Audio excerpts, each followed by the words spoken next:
bad stories are like bad articles or like bad blogs. They exist for a purpose that isn't the existence of that thing.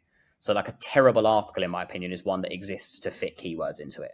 It's like, we need to rank higher on Google, so let's write a blog about insert thing here and fill it with these keywords here, and that will have us ranking, rather than going, we have a legitimate need to write this article because our audience is requiring answers to this question or whatever it might be. Let's produce it. And do you see what I'm saying? Yeah, I see what you're saying. I actually disagree with you in that point because I work a lot in SEO as well as content marketing. So I'll be the one scouring the analytics, looking for opportunities. My thinking is if people like content that you're already doing, they probably want more. So you're serving your community by creating more of it. What I will say is, I dislike the ones that are written for SEO. So it's like this term is popular. Let's write an article. The article is going to be the most boring thing. We're going to have keywords as paragraphs. Then we'll just fit in the paragraphs. We'll get anybody to write it. The intern can write it, make it really boring and bland because you don't expect someone to actually read it. You're writing for the Google search bots and they know nothing about creativity, color. They don't care. So That is exactly it. That's precisely it. So I think you absolutely can write for keywords and you should, because that's what your audience is interested in.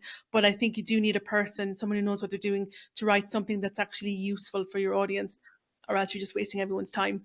No, I completely agree.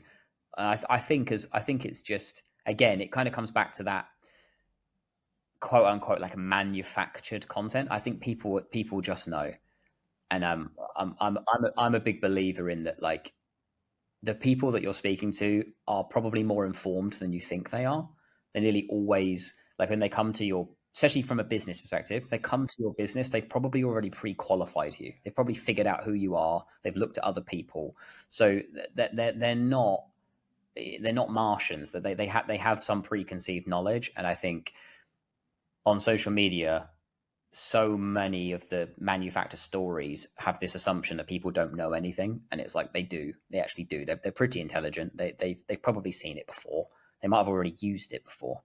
And it's that kind of, yeah, I don't know. I feel like it just lacks that authenticity, because it's almost like, well, we haven't spoken about this point for a few weeks. Let's make a story that fits this point so we can get some engagements. Like, do you know what I mean? Like, it doesn't ring true. It's not like, if you don't have anything to say, don't say it, in my opinion. Like, if you've not got a point to make, don't make the point.